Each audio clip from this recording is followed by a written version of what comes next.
राम राम दोस्तों, स्वागत है आपका फिर से मारवाड़ी बहू चैनल में। जैसा कि आपने लास्ट व्लॉग में देखा था कि हम बारिश के कारण बहुत सारी जगह नहीं घूम पाए हैं, तो हमने नेक्स्ट लोकेशन कौन सी कवर करी वो आपको इस व्लॉग में देखने को मिलेगा। हम रात में ही ट्रैवल कर रहे थे, तो ये रात में हम जिस डेस्टिनेशन पे हमें पहुंचना था वहाँ पर हम पहुँच चुके हैं। ये वहाँ के बाहर का या फिर रास्ते का व्यू है। वहाँ पर पहुँचने के बाद हमने सबसे पहले होटल देखा। होटल में हमने रूम लिए ताकि हम लोग आराम कर सके। रूम में आराम करके फ्रेश होकर हमारे सामने ही एक ढाबा टाइप का था, तो हम वहाँ पर खाना खाने जाते हैं और फिर रात को सोकर सुबह हम यात्रा पर निकलने की तैयारी करते हैं। यहाँ पर हम सब लोग तैयार होकर आ चुके हैं। कुछ लोग अंदर से एक एक करके सोच विचार करके निकल रहे हैं, धीरे धीरे करके आ रहे हैं लोग। और यहाँ पे शॉप्स भी थी। हम सब लोग तैयार होकर वहाँ पर आधे लोगों का इंतज़ार में बैठ चुके होते हैं। यात्रा करने से पहले एक यात्रा काउंटर आता है, वहाँ पर यात्रा के लिए पर्ची कटवाए जाते हैं, तो हम यात्रा पर्ची के लिए जाते हैं और यहाँ पर लाइन में लगना पड़ता है। यात्रीगण इसी लाइन में लगकर अपनी यात्रा की पर्ची कटवाते हैं। जैसे कि आप देख रहे हो, यहाँ पर लंबी लाइन होती है, कभी कभी लंबी नहीं भी होती, कोई कोई जगह खाली भी पड़ी है। और ये है यात्रा पंजीकरण के निर्देश, यानी कि जो चीज़ हमें पालन करनी चाहिए यात्रा के टाइम पर, वो यहाँ पर लिखे हुए हैं, जिसे आप ध्यान से पढ़ सकते हैं और फॉलो कर सकते हैं और यात्रा आराम से सुविधाजनक आपकी हो सकती है। तो इंस्ट्रक्शन को फॉलो करते हुए यात्रा को करा जाएगा। और हमें हमारे आईडी कार्ड्स मिल चुके हैं और हम पहन के लगाकर अपना बिल्ला यहाँ पर हमें ऑटो लेने की कोशिश करी थी, क्योंकि थोड़ा सा दूर था यहाँ से, इसलिए हम ऑटो में गए थे।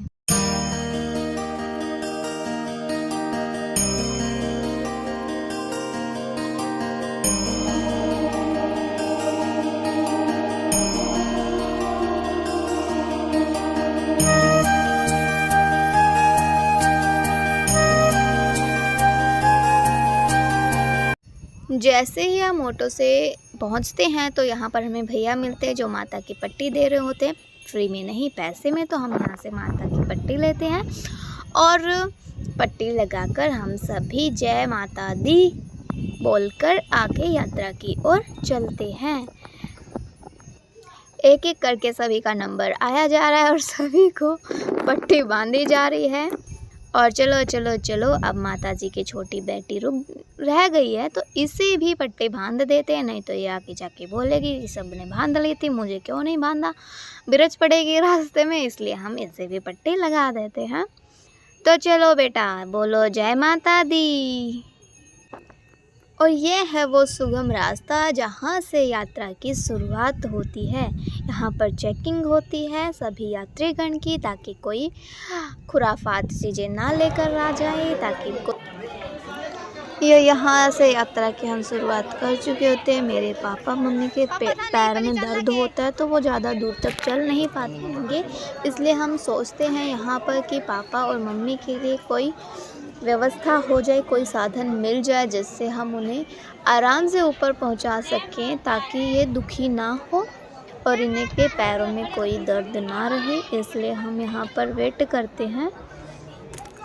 लेकिन यहाँ पर सिर्फ़ और सिर्फ हमें घोड़े वाले मिलते हैं। हमें सबसे अच्छा वैसे हेलीकॉप्टर लेना ठीक लगा, लेकिन हेलीकॉप्टर की टिकट हमें मिली नहीं, क्योंकि वहाँ जाके पता चला कि वो 2 महीने पहले ही बुक करवाई जाती है ऑनलाइन। तो हमने सोचा जैसे माता की इच्छा, जैसे जाना लिखा होगा, माता की जैसी मर्ज़ी होगी, वैसे ही हम चल पड़ेंगे, जो भी होगा वहीं करना होगा।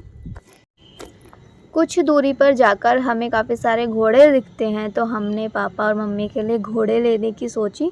तो बच्चे भी बोलने लगे कि हमें भी प्लीज़ थोड़ी देर घोड़े पर बिठा दीजिए, तो हमें उनको भी थोड़ी देर घोड़े पर बिठाया था।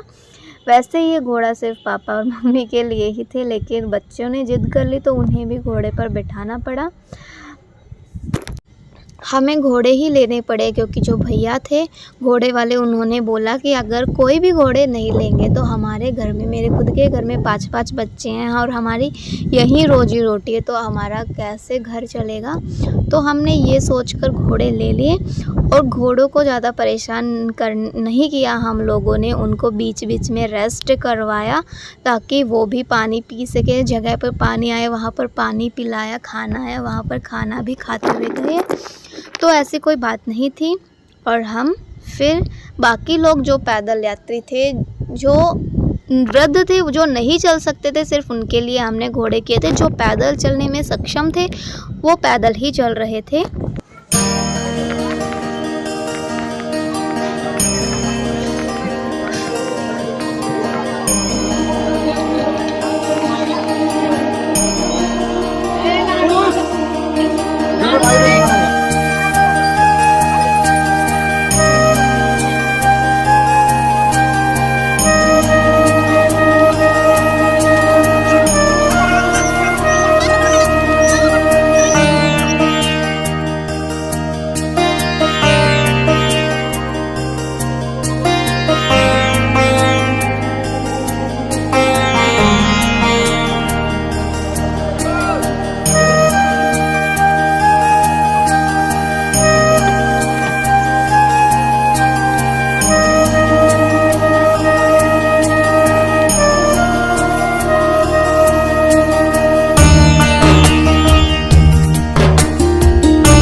बच्चों के लिए ट्रॉली तो करी, पर ट्रॉली करना बिल्कुल वेस्ट था क्योंकि बच्चे ट्रॉली में रुक ही नहीं रहे थे, उन्हें गोद में ही लेना पड़ा था। ये अर्धकुंवारी पर एक चेक पोस्ट आता है, यहाँ पर हम लोग पहुँच जाते हैं, चेकिंग करवाते हैं। और जैसे जैसे हम आगे बढ़ते हैं धीरे धीरे अंधेरा होता जाता है। अंधेरे के साथ साथ ठंड भी बढ़ती जाती है।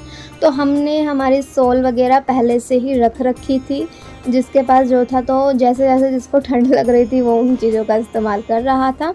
माता की चढ़ाई काफ़ी ज़्यादा थी, इस वजह से बच्चों का भी साथ था, बुज़ुर्गों का भी साथ था। तो हम लोग काफ़ी थक चुके थे, तो आगे का ब्लॉग कंटिन्यू नहीं हो पाएगा। तो इसलिए हमने दर्शन किए आराम से। वहाँ पर हमने कोई लाइन वगैरह की कोई वीडियो नहीं बनाई।